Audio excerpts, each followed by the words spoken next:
जिन्होंने पिछले 2 वर्षों में सेना की भर्ती की प्रक्रिया में हिस्सा लिया था। सेना में वर्ष 2019 के बाद से भर्ती प्रक्रिया तो निकाली गई, यानी भर्तियां चल रही थी, लेकिन इन प्रक्रियाओं को अलग अलग कारणों से पूरा नहीं हुआ। यानी भर्ती का प्रक्रिया का हिस्सा तो बन गए बच्चे, उन्होंने उसे क्लियर भी कर लिया, लेकिन भर्ती नहीं हुई। इससे यह हुआ कि जिन युवाओं का चयन सेना में पुरानी भर्ती प्रक्रिया के तहत हो चुका था, उनमें से बहुत सारे युवा अब सेना में नौकरी करने के लिए योग्य नहीं रह गए हैं, क्योंकि उनकी उम्र निकल चुकी है और अब सिस्टम बदल जाएगा।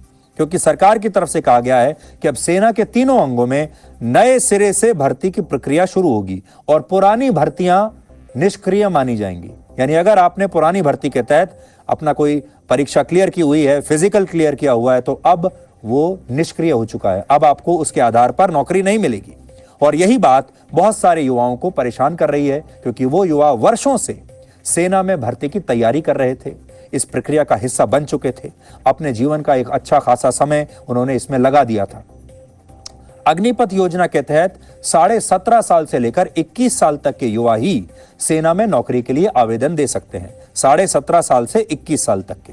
लेकिन अब समस्या यह है कि जो युवा पिछले कुछ वर्षों से सेना में भर्ती की तैयारी कर रहे थे, उनकी उम्र 21 वर्ष से ज्यादा हो चुकी है, जिसकी वजह से वो नौकरी की इस रेस से अब बाहर हो जाएंगे। उदाहरण के लिए बिहार के एक युवा ने 2019 में सेना की भर्ती के लिए आवेदन दिया और तब उसकी उम्र 20 साल थी। इस दौरान उसने फिजिकल और मेडिकल टेस्ट पास कर लिया। इसके बाद उसे सिर्फ रिटन एग्जाम देना था, जिसे पास करने के बाद उसकी सेना में स्थायी नौकरी लग जाती, परमानेंट नौकरी, और पेंशन भी मिलती। लेकिन सरकार ने पुरानी भर्तियों को निष्क्रिय कर दिया और इस सब में उसकी उम्र अब 22 साल हो चुकी है। यानी वो अब नई योजना के तहत सरकार में सेना में नौकरी की दौड़ से बाहर हो चुका है और पुराने नतीजों का अब कोई महत्व नहीं है। तो ये जो विरोध प्रदर्शन हो रहे हैं, उनमें वो युवा बड़ी संख्या में हैं जो अपनी उम्र की वजह से अब सेना में भर्ती नहीं हो पाएंगे, क्योंकि उनकी उम्र अब 22 साल हो चुकी है। अभी सेना में नॉन कमीशन रैंक्स पर जो भर्तियां होती हैं, उसके 3 चरण होते हैं। पहले चरण में उम्मीदवारों का फिजिकल और मेडिकल टेस्ट होता है। अगर वो इस टेस्ट में पास हो जाते हैं तो उनके दस्तावेजों की जांच होती है। दूसरे चरण में लिखित परीक्षा होती है। जो लोग इसमें पास हो जाते हैं उन्हें सेना में ट्रेनिंग के लिए बुलाया जाता है और इसी ट्रेनिंग के साथ सेना में नौकरी की शुरुआत मानी जाती है। फिलहाल सरकार ने इस प्रक्रिया में कोई बदलाव नहीं किया है, लेकिन नई योजना के तहत अग्निवीर सेना में जो 4 साल अपनी सेवाएं देंगे, उनमें 6 महीने उनकी ट्रेनिंग होगी और बहुत सारे युवा इसका भी विरोध कर रहे हैं। इन युवाओं का कहना है कि उन्हें सीमा पर दुश्मन से लड़ना होगा, इसलिए 6 महीने की ट्रेनिंग उनके लिए काफी नहीं है और सरकार ऐसा करके उनके साथ खिलवाड़ कर रही है। इसके अलावा बहुत सारे युवा पेंशन की सुविधा समाप्त करने का विरोध कर रहे हैं, उन्हें पेंशन चाहिए। आज हमने देश भर के युवाओं से इस मुद्दे पर बात की है और उनकी बातों को भी आज पूरे देश को ध्यान से सुनना चाहिए। हम बार बार ये कह रहे हैं, ये युवा किसी दूसरे देश के नहीं हैं तो हमारे ही देश के छात्र हैं। अगर गलत रास्ते पर जा रहे हैं तो हमारी जिम्मेदारी है कि हम इनके भ्रम, इनकी गलत फहमियों को दूर करें। अगर सही रास्ते पर भी जा रहे हैं तो हमारी जिम्मेदारी है कि इनके मन में जो बातें हैं उन्हें हम ठीक से समझें और सरकार तक पहुंचाएं।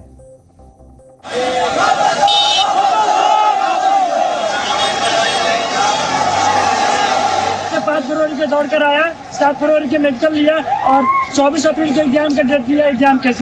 Hello friends, good morning. आज आप पूरे social media army lawyer boys को मेरी तरफ से एक मैसेज जाता है कि जो सरकार ने आपके साथ में गेम करा है वो एक बहुत बड़ा गेम है। रिटायर होने के बाद में आप क्या उखाड़ लोगे? सरकार का 12 लाख रुपए तुमको कहाँ पे लगेंगे?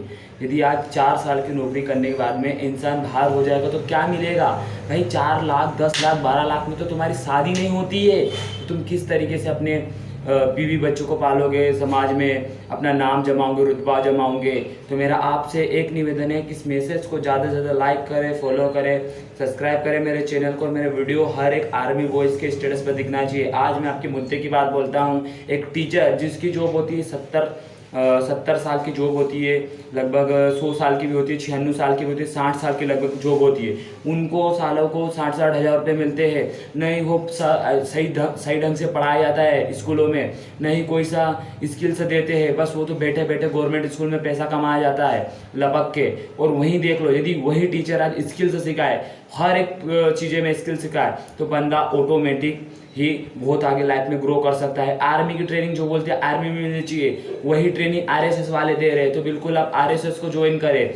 हर एक स्कूल में स्किल्स बेस्ड प्रोग्राम होना चाहिए, एक्स्ट्रा क्लासेस होना चाहिए, सरकार को बोला जाए कि ये सब लगाया जाए। और यदि 4 साल में जॉब हुई है तो टीचर की भी जॉब कम 4 साल की होनी चाहिए, रेलवे वाले की भी 4 साल की होनी चाहिए, शिक्षा विभाग की होनी चाहिए, इलेक्ट्रिक विभाग की होनी चाहिए, जितने भी गवर्नमेंट जॉब सेक्टर है सबकी जॉब 4 साल की होनी चाहिए, यानी होनी चाहिए। आपसे मेरा भी निवेदन है कि जो आपके साथ में सरकार आर्मी का सट्टा खेल रही है, सट्टा यानी एक बार आप सट्टा लगा रही है, आप पे 12 लाख रुपए का, आपको 4 साल में जॉब करवाएगी, मानता हूँ अनुभव होगा, स्किल्स होगा, बट यदि आपको जॉब नहीं मिली तो क्या होगा? ये जो स्कीम बनाई गई है अमेरिका के सैनिक सिस्टम को देखकर बनाई गई है, राइट? तो अमेरिका सैनिक सिस्टम में वहाँ पे बिजनेस लोग करते हैं, क्योंकि उनके पास बिजनेस माइंड है, वो जॉब पे डिपेंड नहीं होते, वो कुछ ना कुछ भी बिजनेस कर सकते हैं। बट भारत में बिजनेस करने के लिए आपको लाखों रुपए का इन्वेस्टमेंट करना पड़ता है। जब आप पैसा लगाते हो तो ही पैसा कमाते हो। मैं अपना बता देता हूँ, मेरा नाम राज पाटीदार है, मैं आरजे बिल्डर का और मेरी खुद की company RJ builder private limited builder, मैं प्रॉपर्टी ब्रोकर हूँ, प्लस मैं डीलर भी हूँ, खुद प्लाट बेचता हूँ, खुद प्लाट काटता हूँ। मेरी उम्र मात्र 17 साल है। इनकम की बात करूँ तो 1 लाख रुपए से ऊपर की इनकम है, सोशल मीडिया से अर्निंग की हुई है। और रही बात, मैं आपको बताना चाहूँगा मेरे दोस्तों कि मेरा यूएसए से एडिटिंग का कोर्स है, इसमें पूरा कर मेरा न्यू यूट्यूब चैनल चालू किया है। प्लस में मैं लगभग ऐसे 50 से 60 लोगों की हेल्प कर चुका हूँ, जिसकी उम्र 25 से 30 साल की। मेरी टीम में डॉक्टर, इंजीनियर सभी लोग काम करते हैं। वेस्टिज नाम आपने सुना होगा, ब्रांड नेम है, जो कि इंडिया में नंबर 1 काम करती है और लगभग 12 देशों में इसका काम चलता है।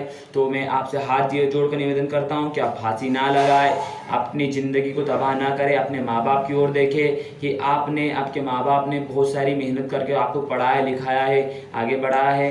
तो आप बिल्कुल भी एक बार अपनी माँ बाप की ओर सोचें, फांसी न लगाए। आप विरोध करें सरकार का, आपका जो भी रहेगा बिल्कुल सरकार निर्णय करेगी। सरकार के सामने मांगे रखे कि यदि 4 साल की आर्मी की जॉब हो रही है तो सभी जॉबें 4 साल की करो, नहीं तो बिल्कुल भी एक भी जॉब नहीं होना चाहिए, यानी नहीं हो जाना चाहिए ऐसा। बिल्कुल आप पूरे संगठन में इस मैसेज को पहुंचाइए। आपका बहुत बहुत आभार होगा। नाम राज पाटीदार, खरगोन वाले। जय श्री महाकाल।